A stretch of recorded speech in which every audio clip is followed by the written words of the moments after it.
हरे कृष्णा। ओम नमः शिवाय। पौराणिक कथा के अनुसार एक नगर में सेठ सेठानी रहते थे।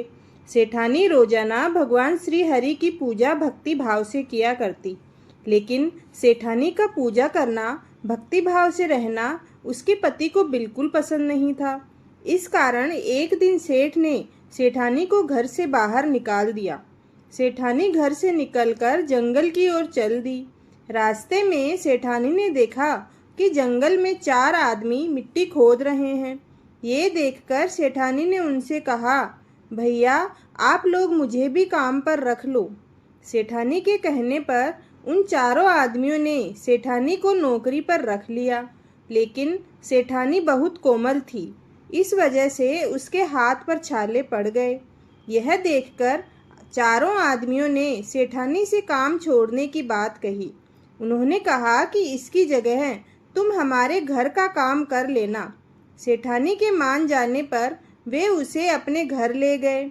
वहाँ वे चारों आदमी 4 मुट्ठी चावल लाते और उसे बांटकर खा लेते। ये देखकर सेठानी को बहुत बुरा लगता। इसे देखकर सेठानी ने उन चारों आदमियों को 8 मुट्ठी चावल लाने के लिए कहा। सेठानी की बात मानकर चारों आदमी 8 मुट्ठी चावल लाए। उन्होंने सोचा कि शायद सेठानी ज़्यादा खाना खाती होगी। इन चावलों का सेठानी ने भोजन बनाया और भगवान विष्णु को भोग लगाकर सभी आदमियों को परोस दिया। इस बार चारों आदमियों को भोजन बहुत स्वादिष्ट लगा और सेठानी ने खाने की तारीफ करते हुए इसका राज पूछा। तो सेठानी ने कहा कि ये भोजन भगवान विष्णु का झूठा है, इसी वजह से यह आपको स्वादिष्ट लग रहा है। आप इतने दिन कच्चा ही चावल खा रहे थे, आज पहली बार आपने पका हुआ चावल खाया है और वह भी भगवान विष्णु का झूठा खाया है, इसीलिए आपको ये भोजन अत्यंत स्वादिष्ट लगा है। उधर सेठानी के जाने के बाद से सेठ भूखा रहने लगा।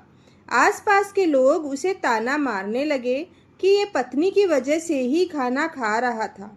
लोगों की बातें सुनकर सेठ सेठानी को जंगल में देखने निकल गया। रास्ते में उसे वही 4 आदमी मिट्टी खोदते हुए दिखाई दिए। सेठ ने उससे कहा कि तुम मुझे काम पर रख लो। तब चारों आदमियों ने उसे भी काम पर रख लिया, लेकिन सेठानी की तरह मिट्टी खोदने से सेठ के हाथों में भी छाले पड़ गए। ये देखकर उन्होंने सेठ को भी घर का काम करने की सलाह दी। सेठ भी उनकी बात मानकर उनके घर चला गया। घर पहुंचकर सेठ ने सेठानी को पहचान लिया, लेकिन सेठानी घूंघट में होने के कारण सेठ को पहचान नहीं पाई। हर दिन की तरह इस बार भी सेठानी ने भगवान विष्णु को भोग लगाकर सभी को खाना परोस दिया, लेकिन जैसे ही सेठानी सेठ को खाना परोसने लगी तो भगवान विष्णु ने सेठानी का हाथ पकड़ लिया और कहा कि ये तुम क्या कर रही हो। सेठानी बोली, मैं कुछ नहीं कर रही, मैं तो भोजन परोस रही हूँ। चारों भाइयों ने सेठानी से कहा कि हमें भी भगवान विष्णु के दर्शन कराओ। सेठानी के अनुरोध करने पर भगवान विष्णु उन सभी के सामने प्रकट हो गए। यह देखकर सेठ ने सेठानी से क्षमा मांगी और उसे हाथ पकड़कर घर चलने को कहा। तब चारों भाइयों ने बहन को बहुत सारा धन देकर विदा किया। तब से सेठ भी भगवान विष्णु का भक्त बन गया और पूरी श्रद्धा से उनकी पूजा करने लगा। इससे उसके घर में फिर से धन की बरसात होने लगी। ऐसी मान्यता है कि इस दिन व्रत रखने से सत्यनारायण भगवान के साथ हनुमान जी, प्रभु श्री राम और माता सीता की कृपा प्राप्त होती है।